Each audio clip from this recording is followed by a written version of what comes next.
Hello and welcome to Cartoon Cosmonauts, a podcast all about animated short films and their creators. Each episode features a new guest, giving us the lowdown on their approach to making animation. I'm your host, Joseph Orr, and a quick reminder that this podcast is available on all major podcasting platforms, as well as on YouTube as a video interview. So on this episode, I'm very pleased to welcome special guest Julie Rembauville. I did try to practice my French pronunciation for this podcast, but it may not be up to scratch. Julie, though, is one half of the animating duo Prototypes Productions. So together, Julie and her husband have created over 20 short animated films. So today's short film in focus will be Petite Etincelle, or Small Spark as it translates in English. This is a really unique combination of live action photography with some hand-drawn animation on top of it. I'll include a link below where you can go to their Vimeo page, Prototypes Productions, to watch it, and then follow along as we discuss. So let's get started. So welcome, Julie. Thank you so much for coming on the show today. It's a pleasure to have you. Thank you to invite me.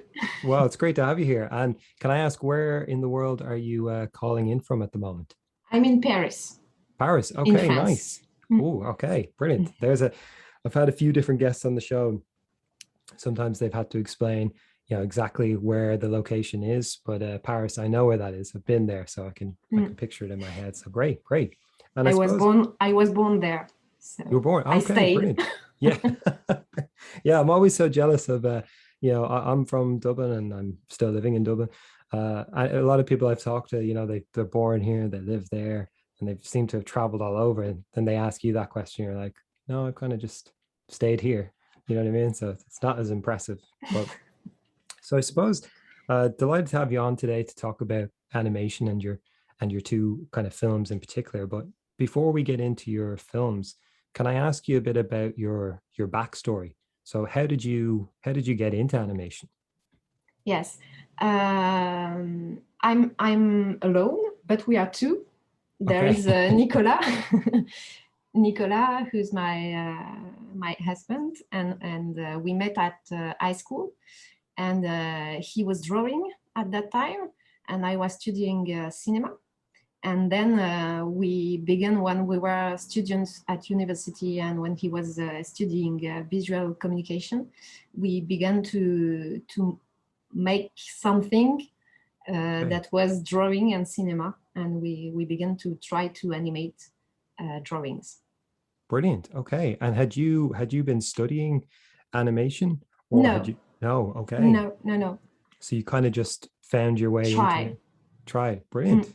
I love that. Yeah, absolutely. And was there, like, for you growing up or even now, I suppose, is there any kind of like animations or cartoons that you kind of really liked that you were interested in?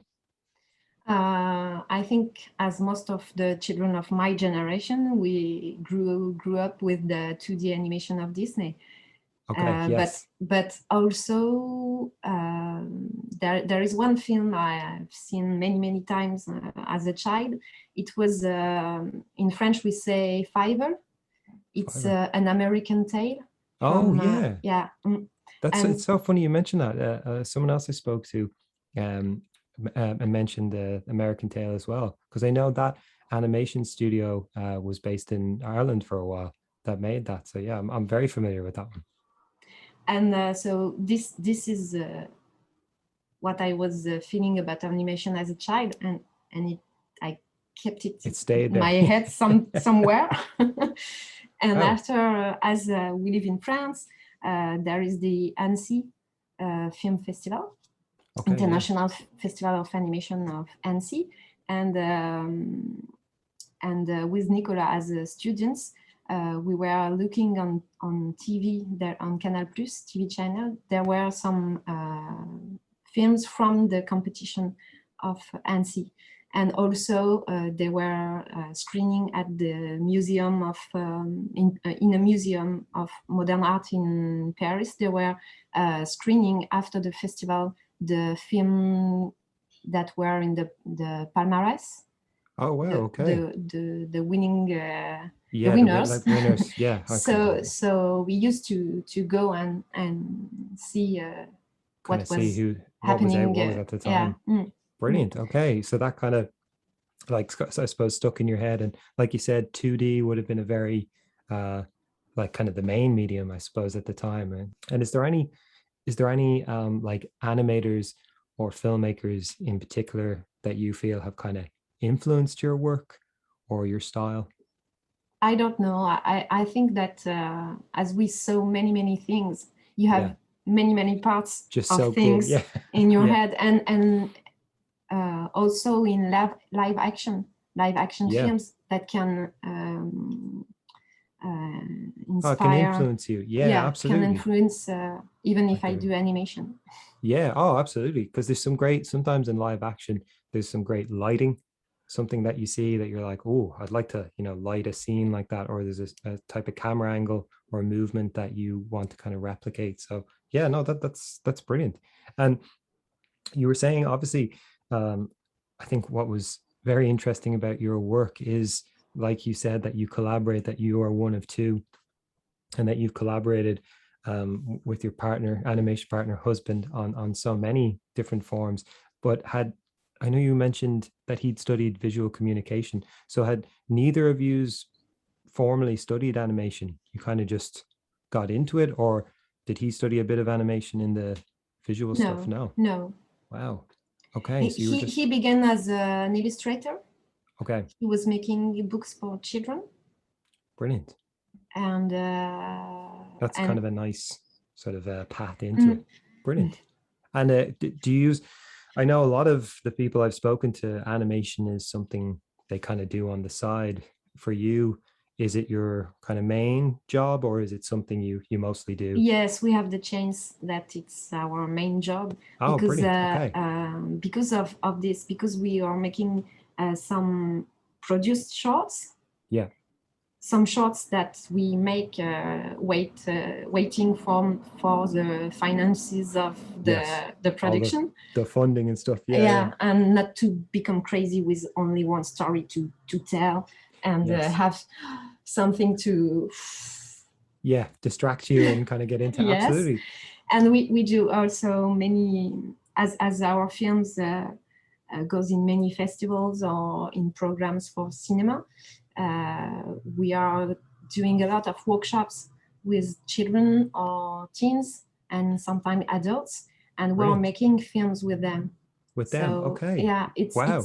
it's kind of long workshops Yeah. with a class, and you work with them for, I don't know, 2 weeks, Brilliant. and at the end they created 3 minutes films in cutouts. Yes, I've seen some And of them on your Vimeo channel actually. maybe yes, You see but different things you it do. yes, but what I'm talking about is really a story The that story. they Okay. write, Yes. a 3 minute story. So Oh, it's a brilliant. long process we Yeah. do together with Oh, the children. brilliant. So you have a really nice, it's kind of like three sort of branches of your work in terms of, Mm. the funded, say, produced shorts, ones that you do yourselves, as in, to kind of stay sane, I suppose, and then the workshops where you kind of teach other people to, that's amazing. And with at the moment, with everything that's going on with COVID and things, did you have to start doing some of those workshops online, or were you still able to do them like physically? We did less workshops, Yeah. Okay. but not online, Not online. because it's too complicated. We have I suppose to, your yeah. process with the paper and the cutouts, Mm. it's hard to do that through a computer. Mm. You kind of need to be there. And Okay. we had the chance to continue to go in the classes where Okay. we had begun a workshop before. Brilliant. Mm. Okay. Well, no, that's Mm. amazing. Um, yeah, it's just great to see, because sometimes when you watch someone's film, you're only seeing what they've produced, and you don't really get a sense of how long this film took. Was there a budget? Was it just a labor of love? They're working on it in the evenings or the weekends. So it's great to hear the different avenues that you guys have. And then I suppose moving on to kind of say your films, and how you guys make your films, would you normally always script and storyboard your films? Yes. Yeah. Okay. But as we are working as a couple, there is an idea which comes from one, and then he writes his story. Then the second read the story, makes proposals, Yeah. and it's the same for the storyboard. We animate it. It depends of the. He's a better animator than me. Okay. so Okay. so the complicated things are animated by Nicola, Okay. and but I can animate also, and he makes the visuals of the Like the of, backgrounds and stuff, or is it like the yes, the characters and backgrounds and the backgrounds? the character design Okay. always. And sometimes I Okay. just say maybe this color, or maybe we can make Okay. this Giving some kind of creative. Yeah. shape. Yes. But he's the visual creator. Then we Okay. animate together, and then for the films that we make with no budget, I'm doing the sound editing, and Oh, brilliant. yeah, and some kind of Foleys also. Oh, wow. Okay. I love that you have that breakdown, because that was going to be one of my questions, because a lot of people I know who start out in animation, it's, a solo thing. They're completely by themselves and they do everything. And it is tough sometimes to collaborate because, as two separate people, you're going to have different ideas at times. But I like that you kind of have your sort of your areas where you're like, obviously we can share and collaborate, but this is kind of mine and this is his.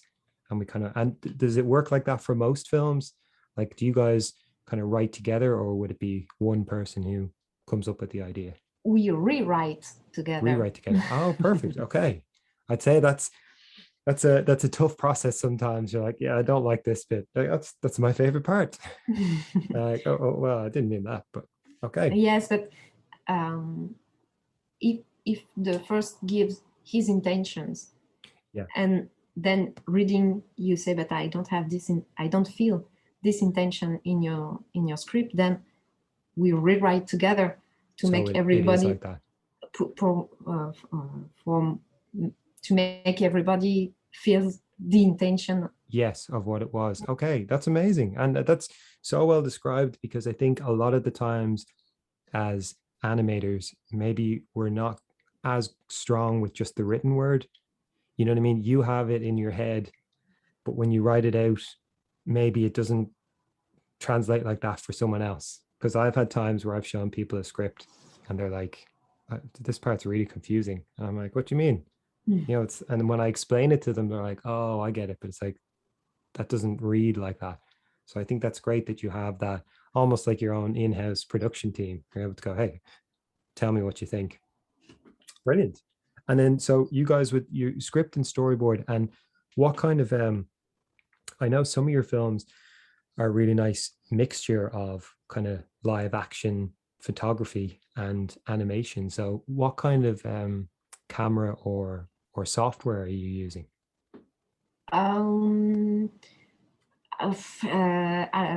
to make the what we call the backgrounds, the video background. Yes. It can be video, but most of the time it's picture, Okay, perfect. and it's made with a digital reflex camera.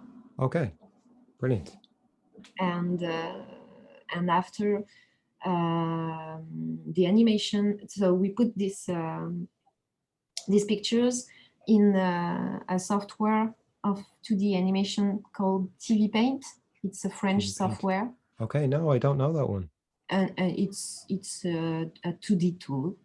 Okay, brilliant. And so we can You can draw over the images. draw over the images, put some shadows to make the character be part of Okay, of the that environment. Yeah. real environment.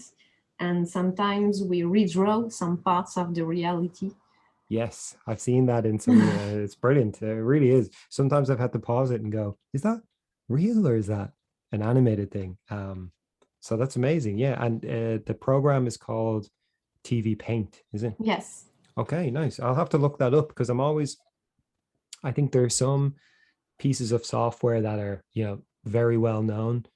If you say Adobe to people, everyone kind of knows either Photoshop or things. But I'm always curious to hear different animation programs people use, because there are so many. And would you use a like a drawing tablet with that? Yes. Yes. Okay. Oh, perfect. Yeah.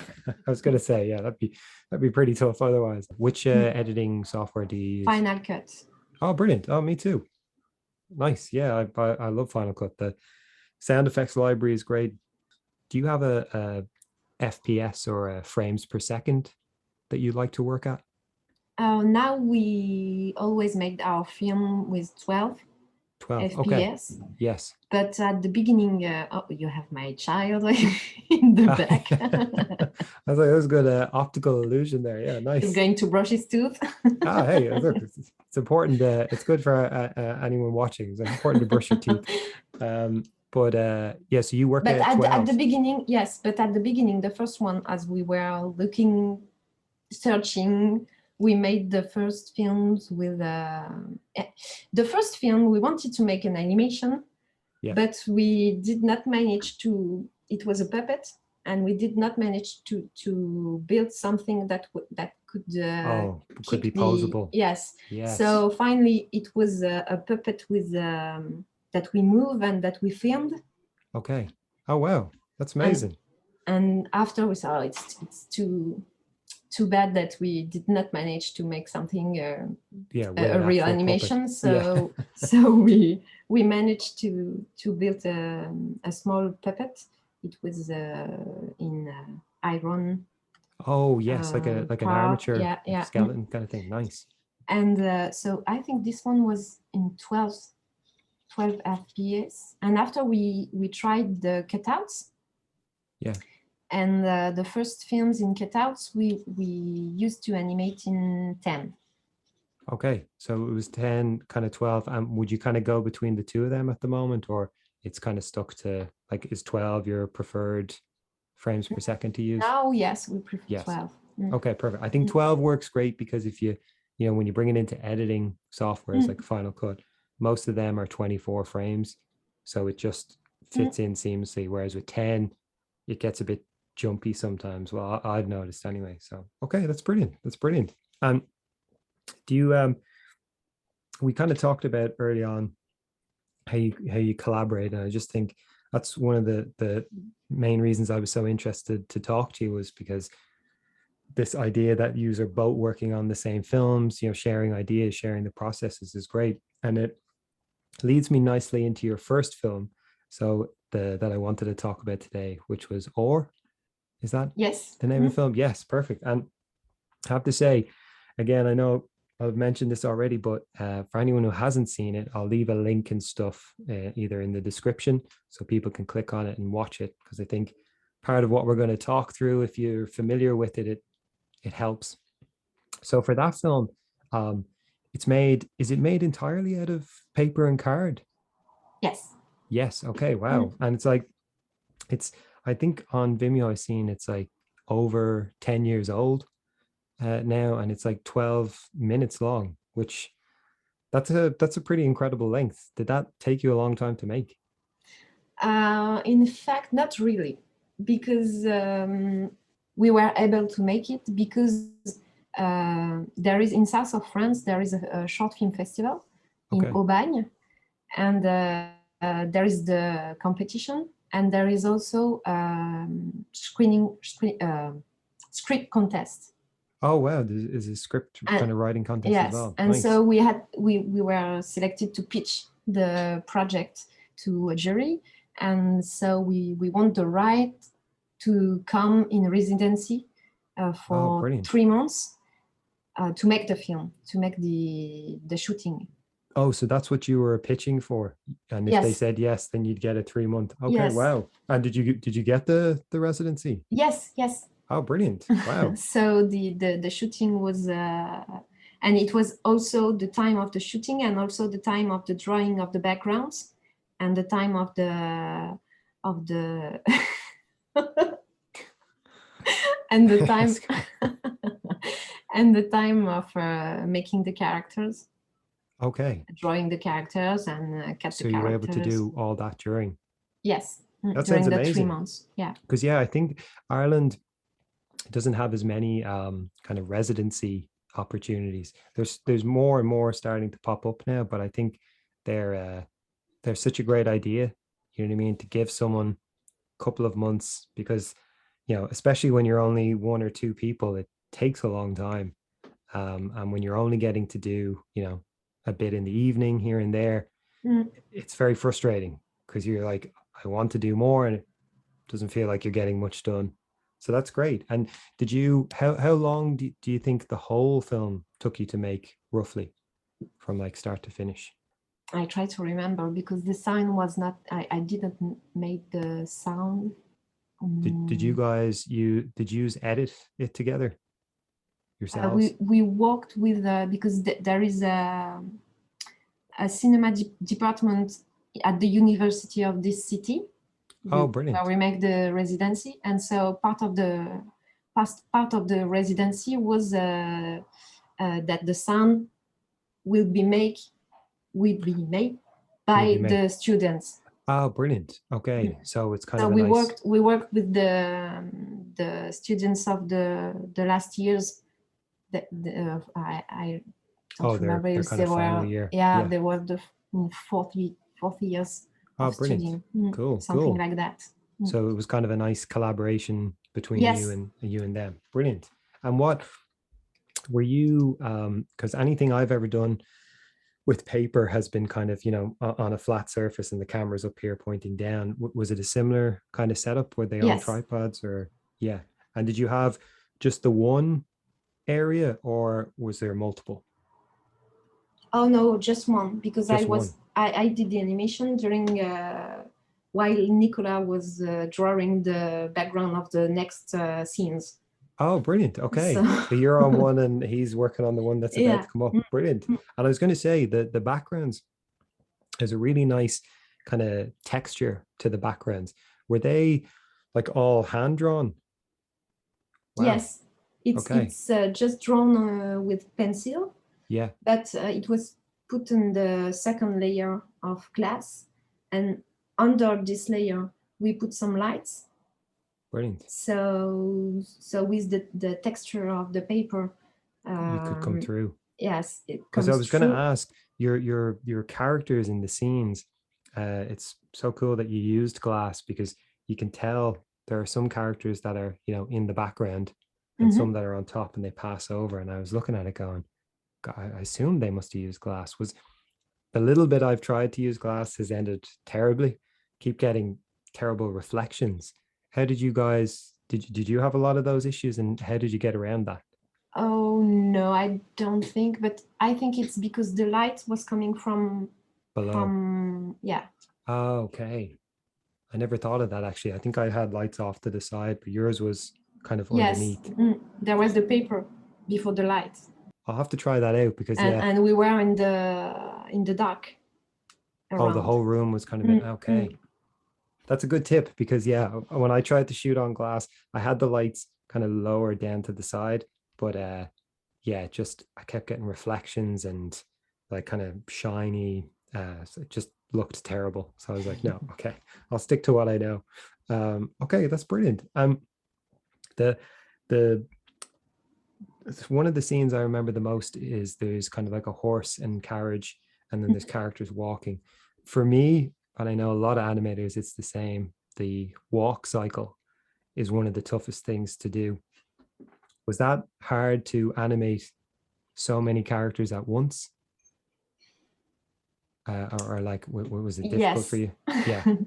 You just have to be very concentrated. And also because as we were beginning in animation, we just had the camera and no video to control. Oh, you couldn't see? No, in any software, just one guide in paper with my frames and each column for each character. Really? So you just tick them off as you? Yes, and I was moving my characters, is then checking. I'm in this position for one and another. That's tough. I'd say if you make a mistake, you'd be like, oh, like yes, pulling your hair out. There are a lot of mistakes in Yeah. this film. No, but I mean, I just thought it was incredible because of like, sometimes when you see someone starting off, it can be, one character, maybe two, and it's one room, but you guys had multiple sets and there's a lot of different shots. You know what I mean? It's not just one shot and things come in and out. You're cutting to close-ups, you're cutting to like kind of books falling down, then a scroll and stuff. So no, I just thought it was amazing. And I love hearing how it was made because like that, you watch it sometimes and you kind of have a guess, but you don't exactly know. So that's great. Was there a hardest part of making the film? What was the hardest part? Yeah. Was there like something that was really difficult about it, or I think it's the scenes where there are many characters. many characters? Yeah. Yeah. I can't believe you were doing that without, because what software do you use now to animate? We don't really do cutouts now. We Okay. do 2D drawn animation. Yeah. So we Okay. So you use, kind of moved away. yes, we use TV Paint. TV Paint, brilliant. And do you find the the drawing, like, do you prefer cutouts or do you prefer the drawing? It's completely different work, I think. Yeah. Mm. I have a lot of respect for what you guys do with the drawing because I love stop motion, but I like being able to move, a physical character. Mm-hmm.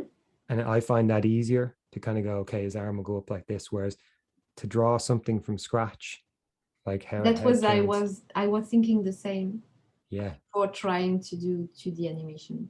Okay. And did it take you did it take you a long time to learn? Yes or yes and no. I'm not able to do big animations in 2D with many details. Yeah. But when I do, how can I explain? When we are making our films with no budget, Yeah. we try to have many very simple characters. Okay. In Small Spark, the mouse is very simple. Yeah. Oh, It's just a potato with a with big a little nose piece. Yeah. and some ears, but there are not many details. Yeah. And Okay, when we brilliant. work, and when I work with for a film with a budget, we have animators, and then Okay. they can do what I'm not able to do. I think that's, for me, that's always been one of the great things about animation is that there are so many stages and areas that you can have the area that you prefer, you know what I mean, while still working and helping out in different areas.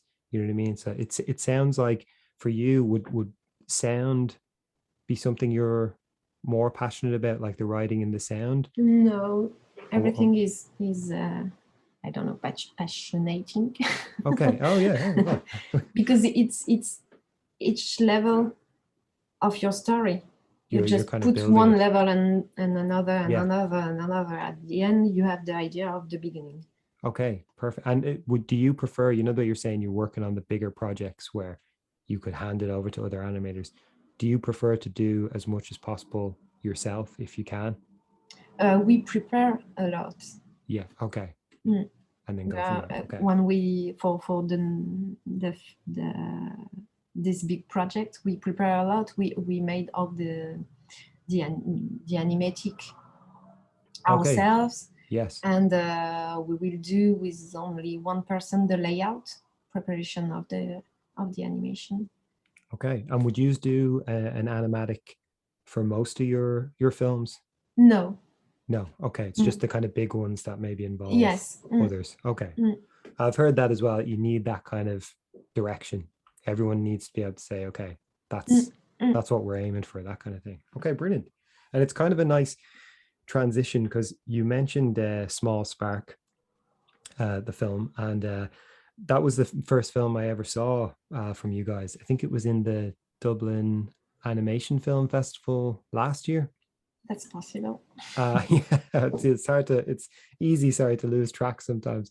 But I remember seeing it and it has such a unique look. The fact that it's shot against a real kind of cottage house with the animated mouse and cat over it. I just kind of hooked me in straight away. That kind of style that you guys have of the animation over the reel, where did that come from? Like, how did you guys find And the that style? first, the first film, because so we began to make our films with puppets, objects, cutouts. Then we met some producers, and so we began to learn how to do 2D animation with the animators we worked with. And after the first film, yes, I think it's after the first film produced in 2D animation, we tried to do something ourselves. Okay. And so Nicolas had an idea. He took in picture the buildings in front of us, and he drew a small cat looking for a little bird in another window. And so it was very simple because it was just a black cat, a very simple model, and it was to try to animate it and see if it worked. Yeah, and see if it works. And so it was, and we love the buildings in front of us. Yeah, okay. Good way to show them off as well. It was.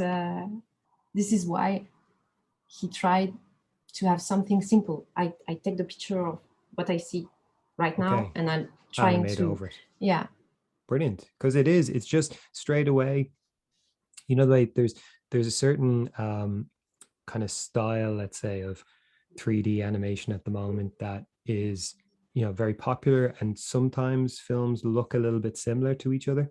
So your brain, you know, you're seeing one thing and you're going, oh, I've kind of seen this style before. Whereas I remember at that film festival seeing your film where it's shot against real things with the animations over. I just thought that was it was great. It really stood out. And you saying, so you guys are big into scripting and storyboarding. So for the storyboards for this film, did the end film change a lot after you storyboarded it, or did you just take photos of the place, or did you stick to it? Oh no, I have to explain in what kind of contest we did this film. With our association, we used to organize a festival during 15 years. It was a no-budget film festival. So it was a place where people that were doing films, students or not students, but in their way, they were making films, and we put the films on a screen. And so this festival ends, and then after we used to organize kinos. Oh, it's like a 48 hours competition. Competition. But as we are doing animation, we do 1 week. Okay, yeah. I was going to say 48 hours is very tough. And so this the year we made the Small Spark, we invited, I think we were six teams to make films in the house of my great-grandmother in west of France. And so the background of the film is my family house. Oh, brilliant. That's your family house in the film? Yes. Wow, okay. I was going to say, because it's perfect for that story, you know, the kind of like the roof with the false tile and all the little areas that the mouse gets to kind of run through. It really suits that kind of, so you kind of... We decided to use the reality because we had 1 week, and we knew very well this place. Yes. And so it was it's the place that told us the story. Yeah, brilliant. That was kind of something because that was nobody lives here anymore. We are just going there for weekends or vacations. And so the idea was also to imagine what kind of other persons or animals can live in this house. This house. Okay, that's cool. I love hearing the backstory to the film. And are you saying then that the whole film was shot and animated in a week? Yes. Wow. Maybe there is maybe less than 10 shots that we made after, because we didn't have time to At the time. Okay. But to still, end the film. Yeah. that's very impressive. Did you get any sleep at all? Not many. No, yeah, enough to get by. Oh, wow. I mean, if you can do that in a week, that's incredibly impressive. But we knew the place before. We had written before, and we had made the storyboard before. So you could visualize. Yeah, and I knew where to find the books, where to find the boxes, how to make the sets of where the mouse is living. Where so brilliant. And it's also I suppose this was prepared beforehand. Okay.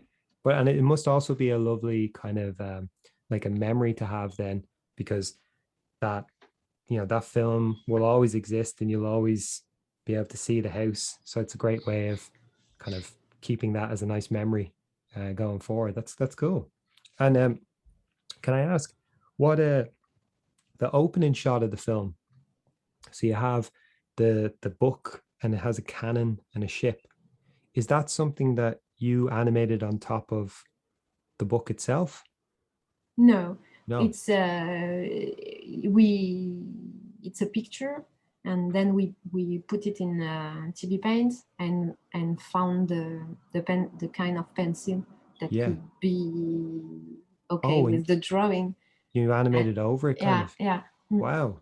Because that to me, when I was watching it, I love trying to figure out how people have done things, and I kept looking at that going, I was like, is that real? Or if they just completely animated that? So you kind of like just tweaked it slightly, but it looks incredible. It really does.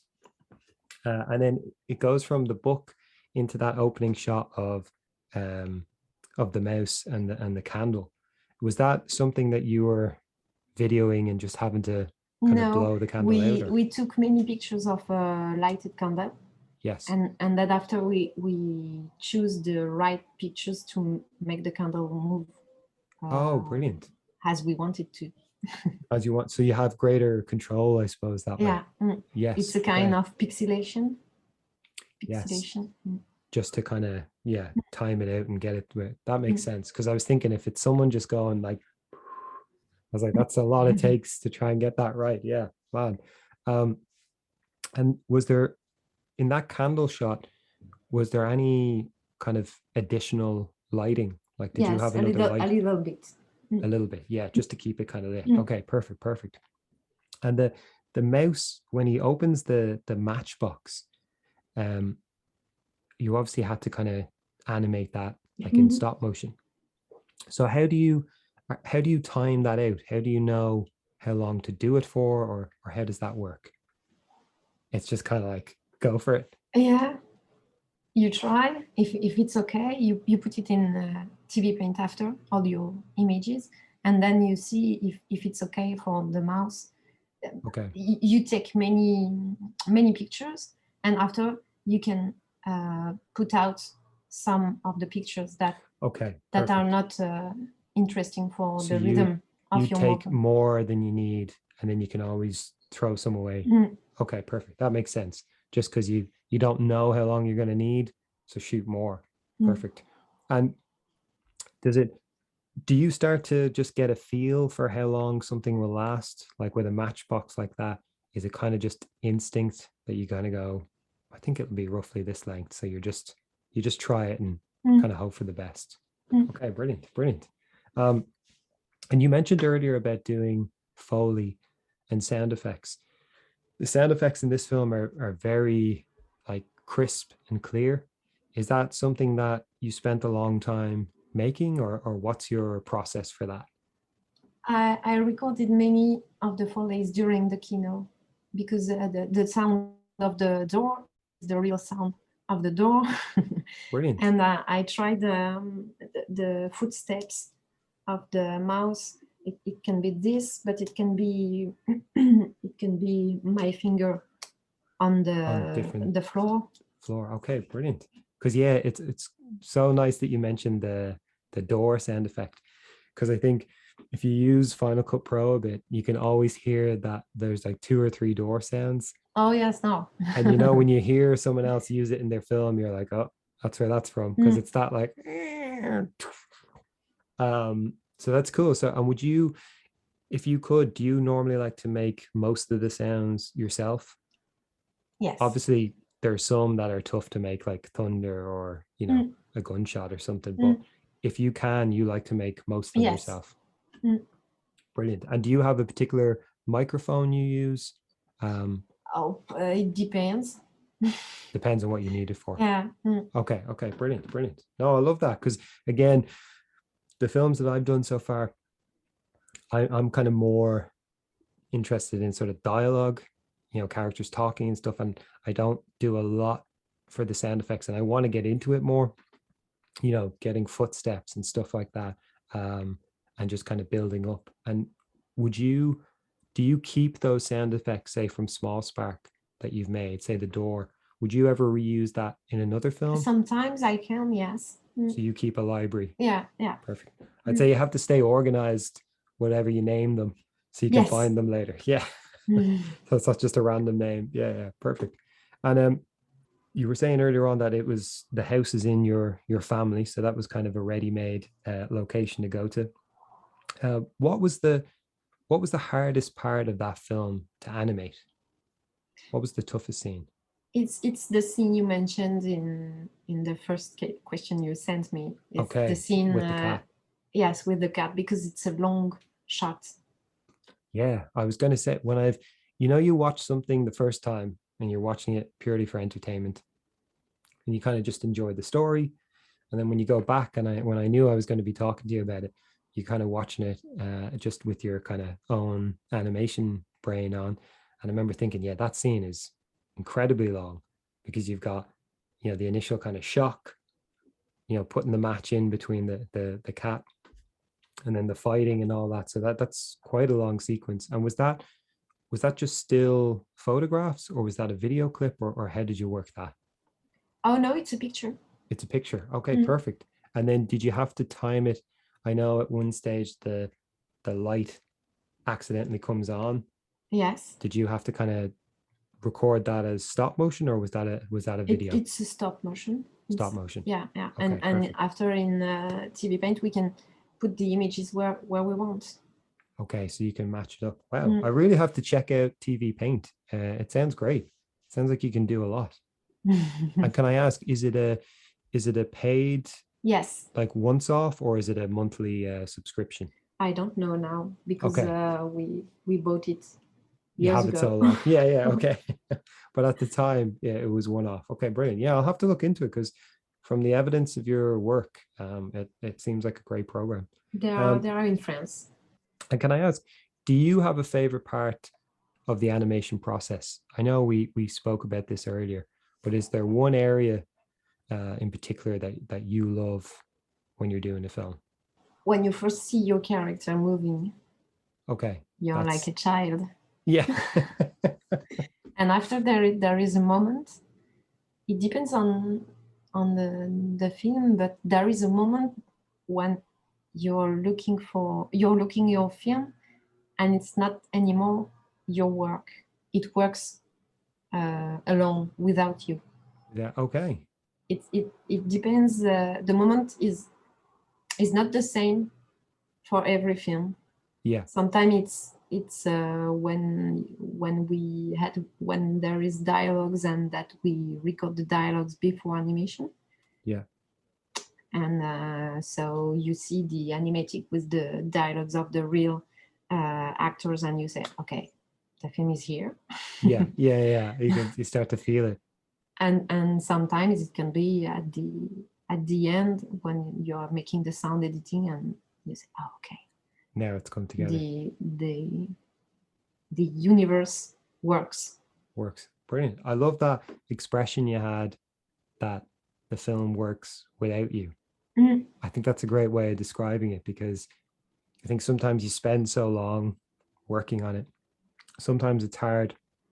There's always one bit that you wish, oh, I wish I'd done that a little bit better. But you have to just learn to, let go. And I think that moment when you watch it and you're not thinking about, oh, I shouldn't have, you're just Mm, enjoying it. It doesn't always come, like you said. Sometimes you can't not see what you've done, but no, that's a really nice way of putting it. Kind of working without you, brilliant.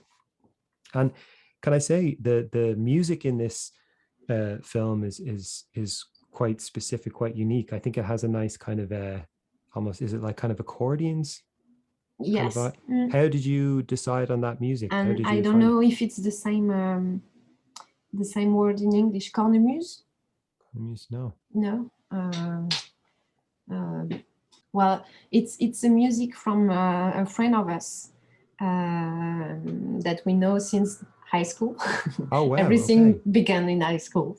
Yeah, it's like And all roads so lead back there. yeah, and he's making music with the tradition of an instrument. He has many traditional instruments, and Cool. so this was in one of his album, and so we Okay. asked him if we can use just this Just a little small, and he part. was okay Yeah, with that. yeah.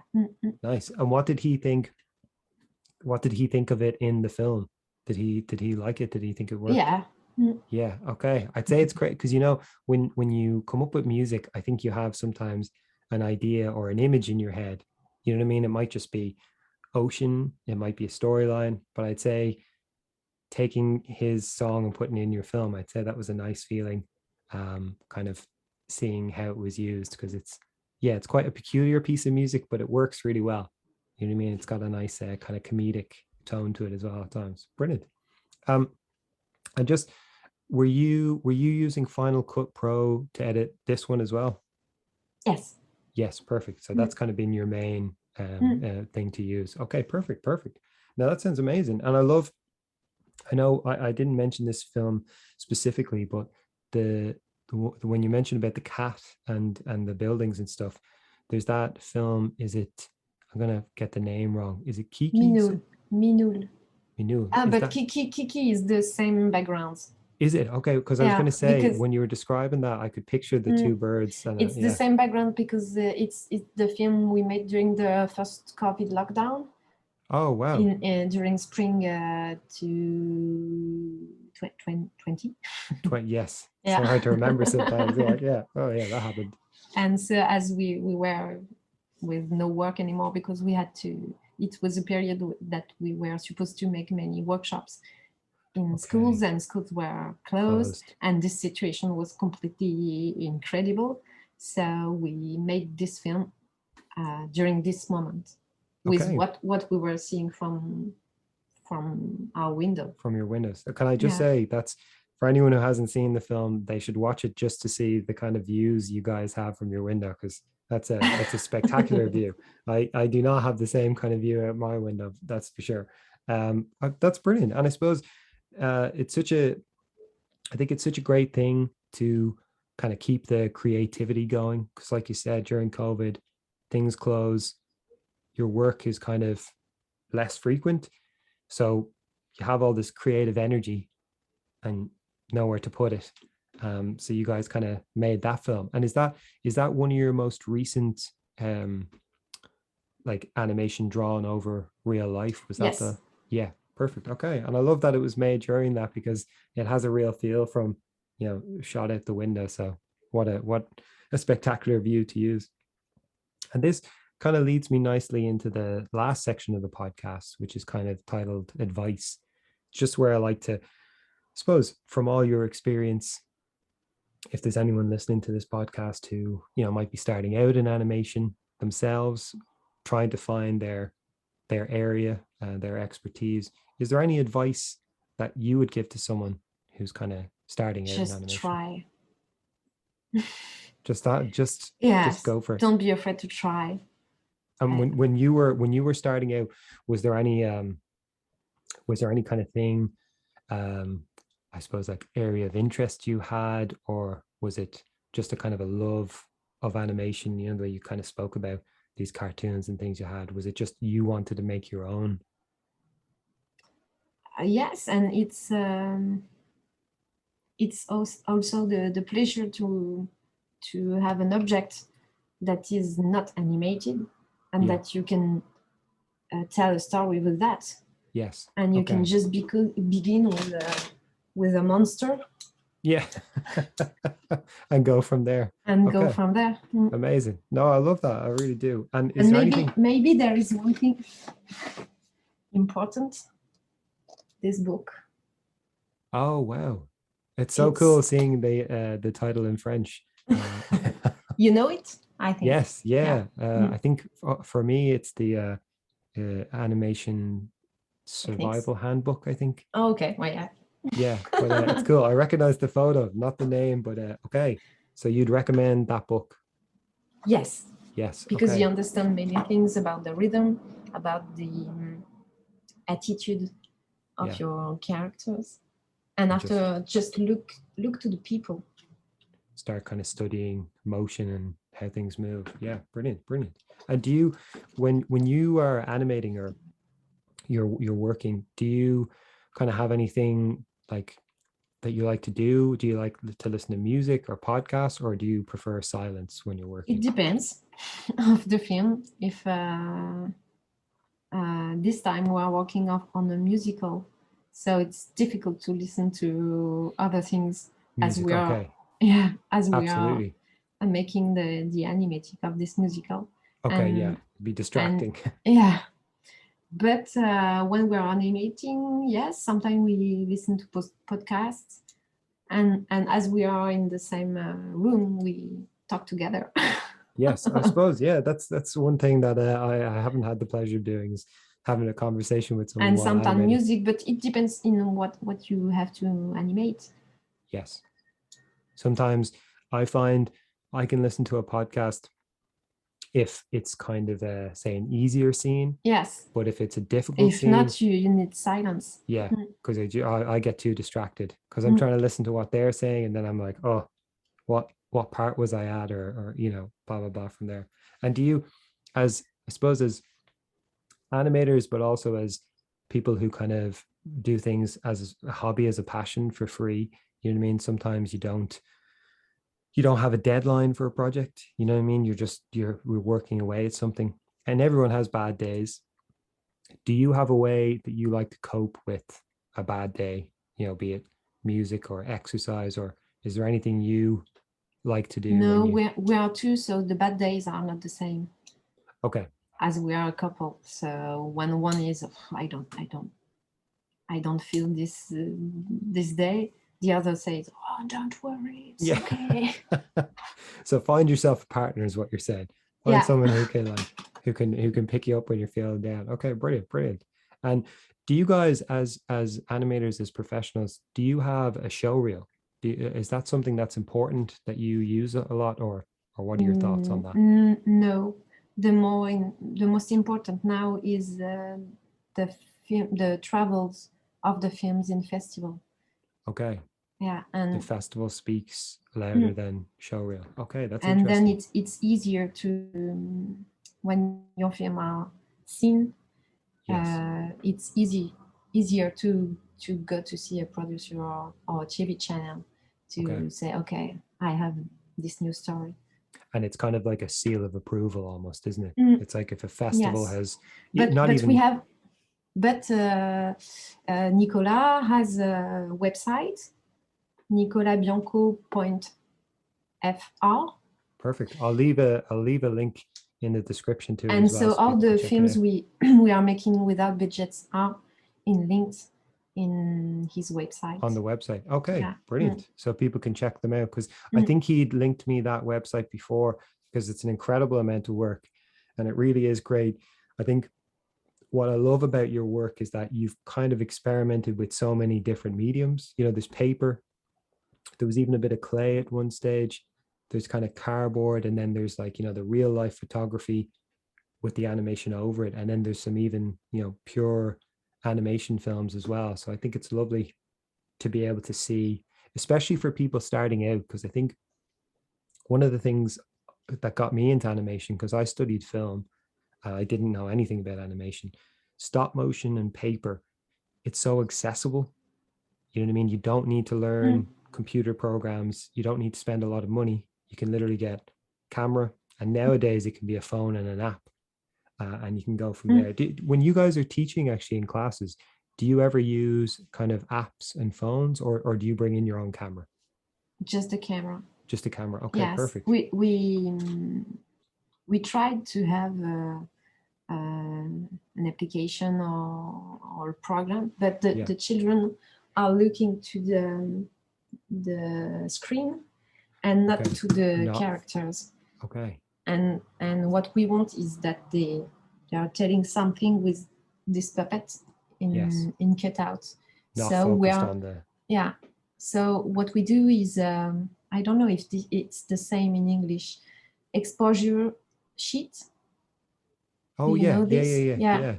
So you have your images on paper, your second with children who are making six FPAs. And you're kind of marking as you go. Yes, what he's doing, this, then this, then this, then this.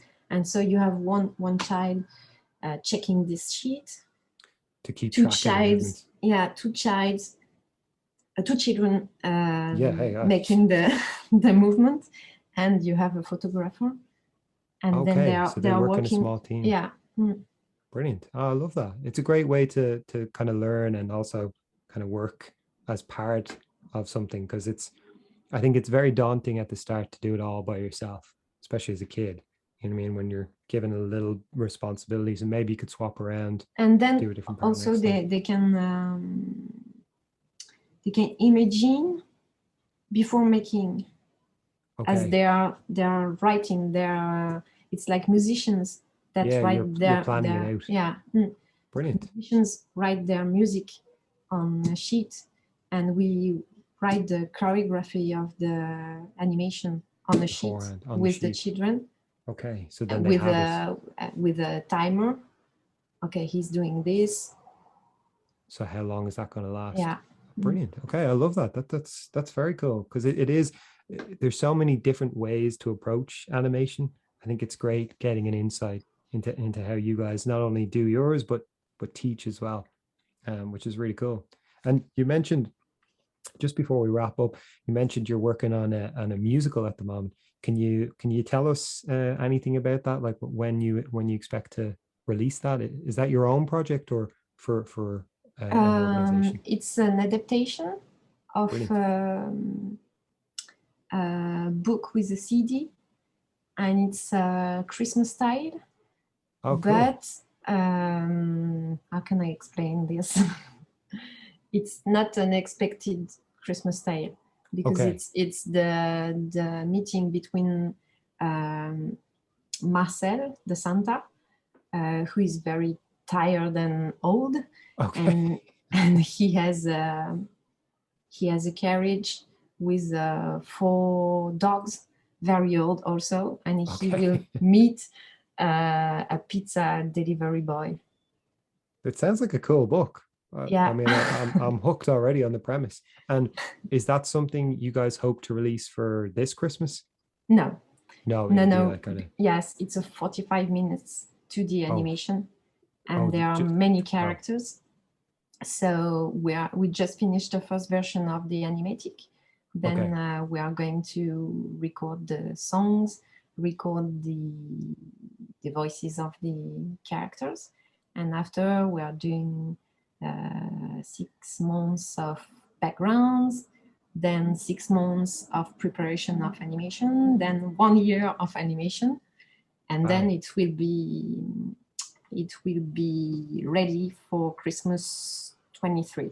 23. Wow, that's incredible. That is that's some amount of work. And have you guys gotten funding for that, or is that something you're doing yourselves? No.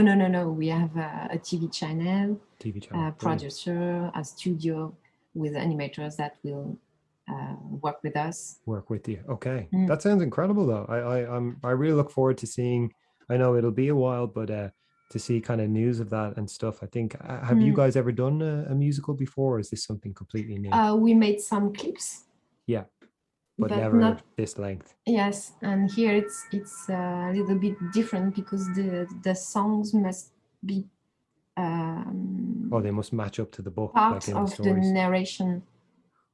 Oh, wow. Okay, that's tricky. Something, each sequence with a song must have a beginning and go in the story. Lead into the next part.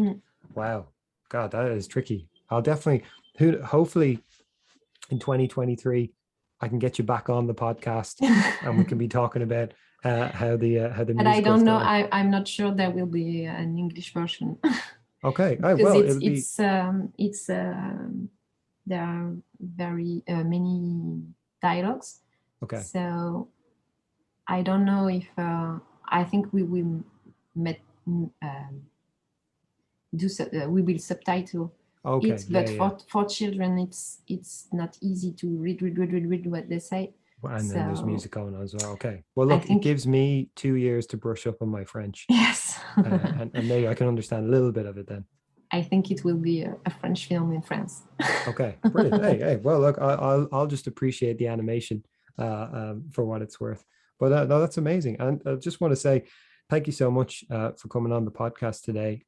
Just before I let you go, where is the best place for people to get in touch with you guys? So if anyone listening to this podcast has seen your work, maybe has a question or wants to reach Nicolas' website, nicolasbianco.fr, and I have a Facebook page.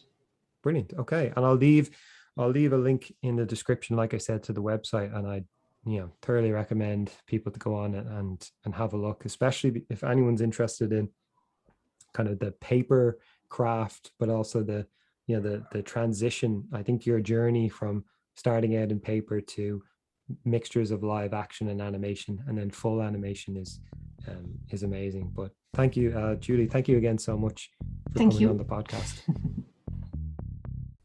So that is it for another episode of Cartoon Cosmonauts. I'd like to say a huge thank you to my guest, Julie Rembauville, for coming on the show and talking about her short Petite Etincelle. Be sure to check out their website and Vimeo page for more of their fantastic work. And if you'd like to get in touch with Julie, the best place to do it is via her Facebook page, and all of which I'll leave links to below. If you'd like to get in touch with me, perhaps with some questions, feedback, or even to discuss your own short on the show, then you can find me online as Speak Broccoli on Instagram, Twitter, Facebook, and YouTube. Just look for the green broccoli logo, and you can also email speakbroccoli@gmail.com. So, thanks for taking the time to join me here today. I've been your host, Joseph Orr, and you've been listening to the cosmic sounds of Cartoon Cosmonauts.